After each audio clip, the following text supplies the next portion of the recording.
Well, we are tracking storms and poor air quality here in the Miami Valley. This is a current look at that air quality index right now. It's currently sitting at 156. The state EPA says this will be unhealthy for those and those sensitive groups. They recommend that if you fall into that category, limit the amount of time you spend outside today and tomorrow as much as possible. We also dealt with all those storms. They were intense at times in several areas, but have they moved out at this point?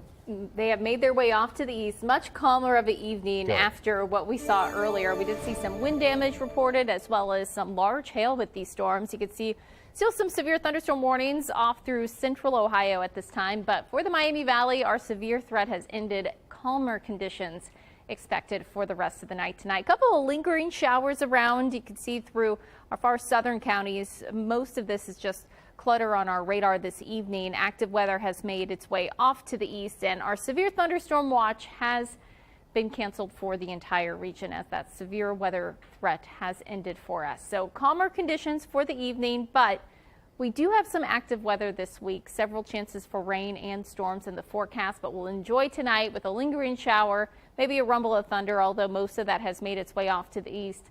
Low temperature is going to be dropping into the lower 60s tonight. We'll have a westerly wind 5 to 10 miles per hour. Still dealing with poor air quality and that haze, but quieter weather will be with us tomorrow. So I'm going to time it all out for you coming up here in just a bit.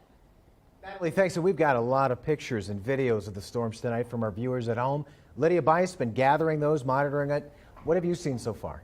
Yeah, Adam, we've had several viewers send in pictures of lightning, hail, and heavy rain. Now, here are some of the best ones that we've seen. Check out this video of the storms in a Springboro neighborhood tonight. You can see the trees blowing pretty aggressively and lightning here and there. Next, our photographer Jared pulled over on the side of the road.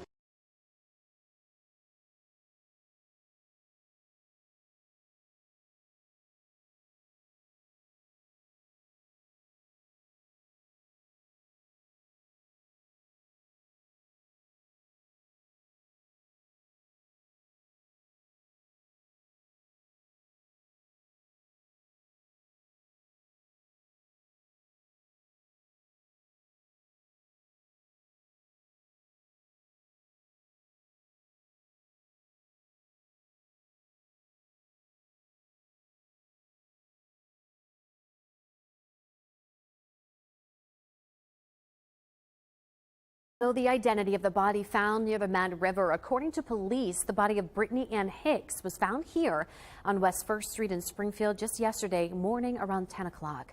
According to the victim's girlfriend, the two were drinking on the riverbank when they fell asleep. Now, when she woke up on Sunday, Hicks was unresponsive. She was pronounced dead at the scene. Officers located several alcohol bottles and 2 opened packages of Suboxone nearby. However, an exact cause of death has not yet been released. 3 attacks on Metro bus drivers, all within 24 hours of each other. The attacks involve different people, and Metro says they're not related. But the violence is sending shockwaves through the bus driver community. Luke Jones has more on how Metro is responding and what just happened during one of the attacks. A Metro bus driver allegedly calls out the wrong street name, and that's all it takes for an irate passenger to let rip. Police say Matthew Harkins was riding the number 24 bus in Mount Washington Saturday night when he starts beating the bus driver and calling him racial slurs. 2 hours before, police say J.B. Privet punched and kicked another bus driver in the head and over the Rhine. And that same day, a 3rd attack on a bus driver in St. Bernard, but no arrest yet. We're not going to tolerate violence on our operators. Metro's Brandy Jones confirms 2 of the victims needed medical attention, and now many of their colleagues need reassurance. There certainly is concern when you hear that, there's individuals who have been assaulted, your colleagues, your friends, your family members. Attacks on Metro drivers are extremely rare. Jones says there were none in 2021 and just a handful last year. We want to make sure that our employees feel safe and secure. We have done a number of things on our vehicle to help to that regard, including there being barriers at the driver's area as an extra shield of protection. Now, that was Luke Jones reporting. The 24-year-old suspect in connection to the mass shooting in Cleveland's Warehouse District is now behind bars on a $5 million bond. Kevin Del Valle Solomon was the second man arrested in the July 9th shooting that left 9 people injured. He faces 9 counts of complicity to commit murder. He's accused of allegedly aiding the suspected shooter, Jalen Jennings, by driving him to and from the scene. Vala Solomon will be back in court on July 25th. In Pennsylvania, a freight train derailed early this morning, leading to precautionary evacuations. However, officials say there were no injuries and there's no known hazard to the public.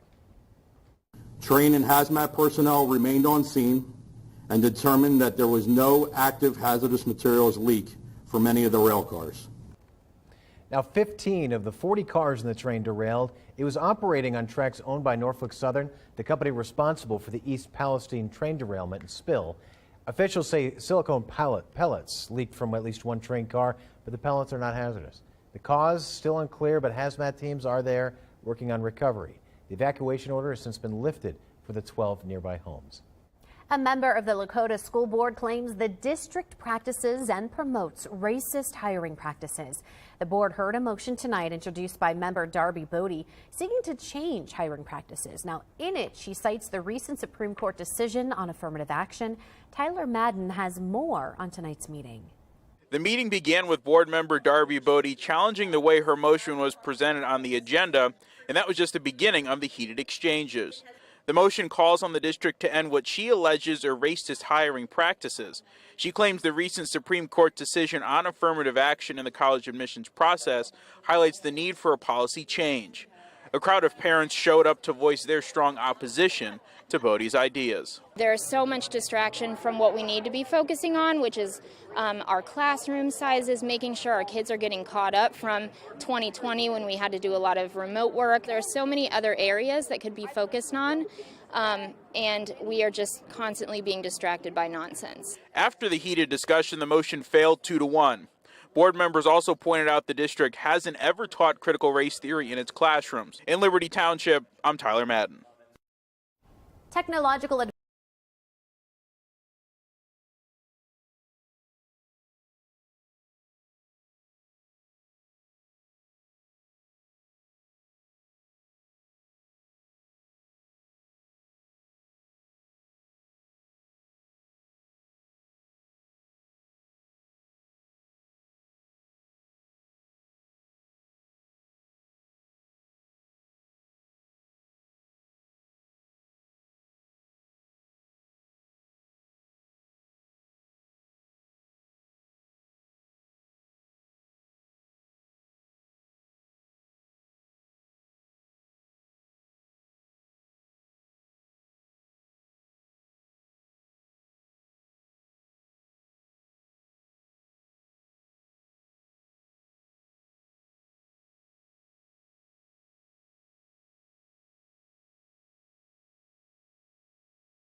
Developing news out of Trotwood tonight after a man was shot and killed. Lydia Bice back at the Now Desk. Lydia, when exactly did this happen?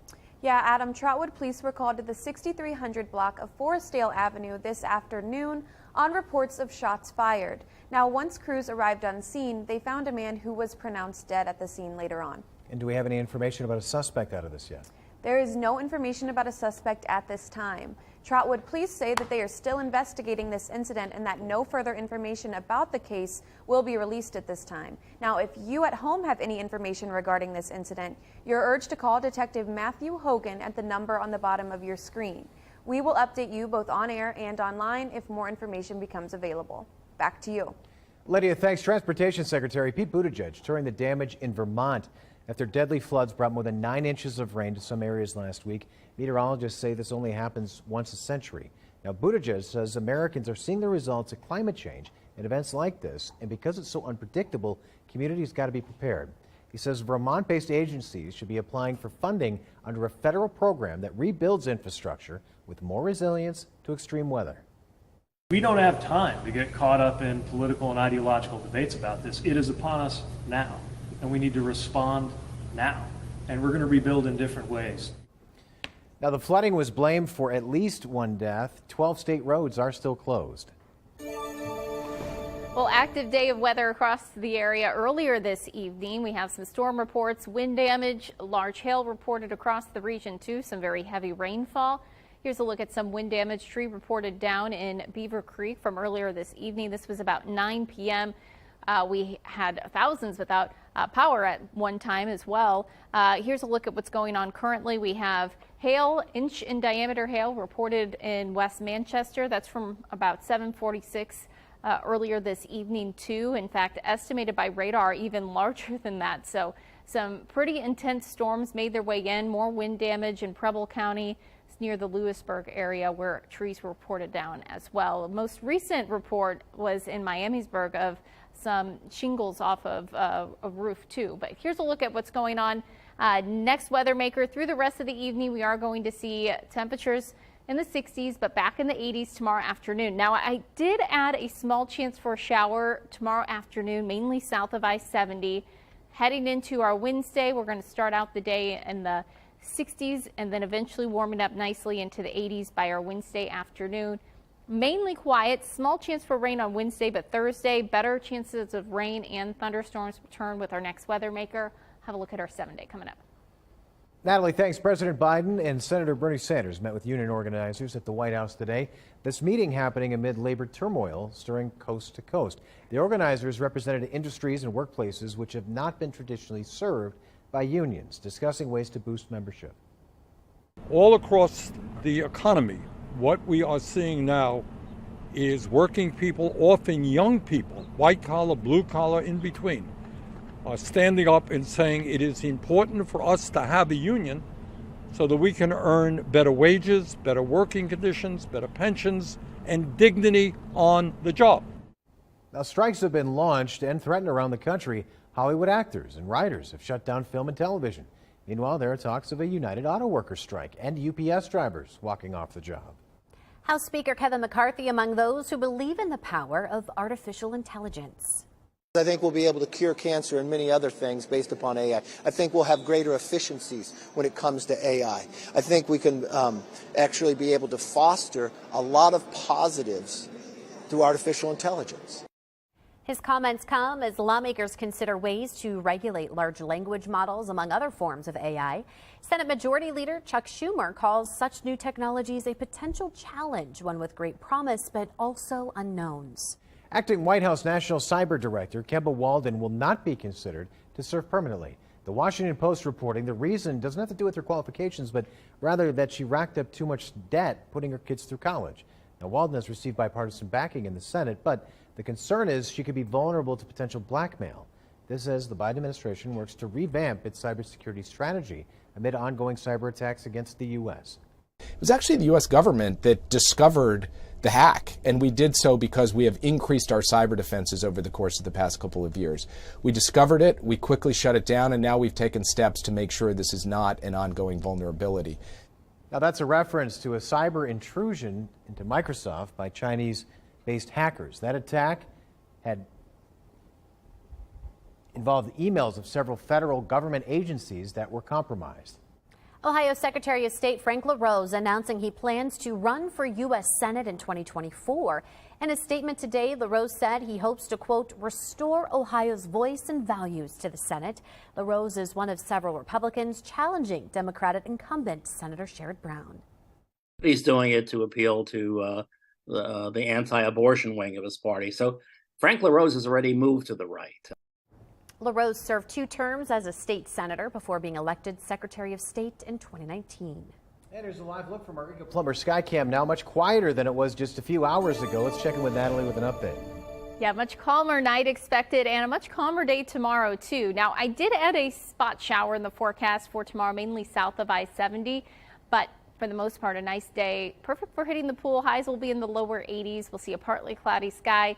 Wednesday, Thursday, so isolated thunderstorms Wednesday. I do think most of the day Wednesday will be dry, but mid-80s, okay day to get out to the pool. You'll just want to keep in mind that there may be a few thunderstorms around. And then by Thursday, also tracking a better chance. I think Thursday, by far, our best chance for rain after today over these next several days, with temperatures then cooling down. That will be with a cold front that makes its way in. So next several days, close to normal for this time of the year, but we actually drop back into the lower 80s by this weekend with some lower humidity in place too, which will definitely feel nice for the air show. I'm going to have a look at that 7-day with the latest on that coming up. Families in our communities are continuing to struggle to provide clean diapers for their babies, but you can help. We're partnering with the National Diaper Bank Network for Sinclair Care's Summer Diaper Drive. You can scan this QR code there to provide diapers for those in need right here in the Miami Valley. AC Hotel and the Foundry hosting a grand opening party today. A look at what the rooftop bar has to offer next. You're watching Dayton 24/7 now.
A story from our partners at the Dayton Business Journal tonight. A popular martial arts school in Dayton is moving to a bigger location. Selma Academy relocated to the Washington Park Plaza on East Alex Bell Road. The martial arts school focuses on Gracie Brazilian Jiu-Jitsu.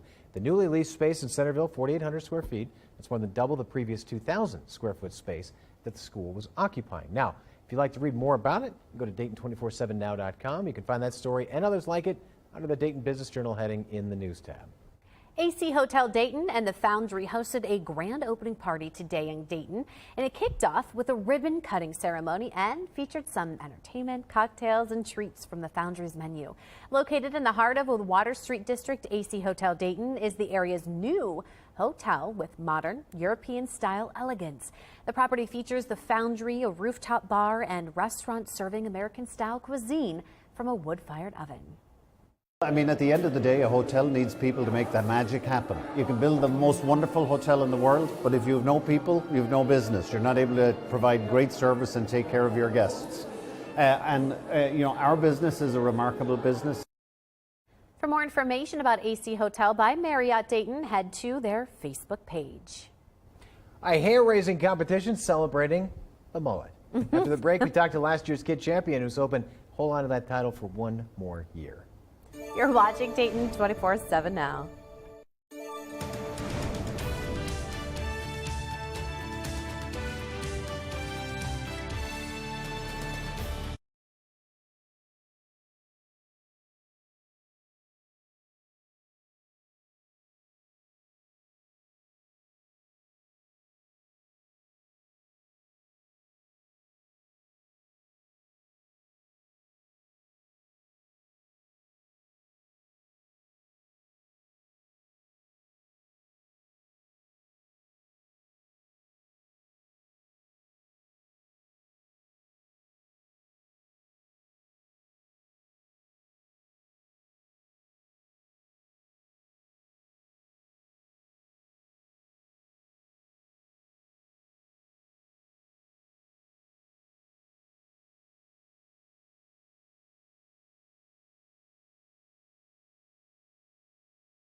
The Dayton 24/7 Now News app, brought to you by the Jeff Schmidt Auto Group.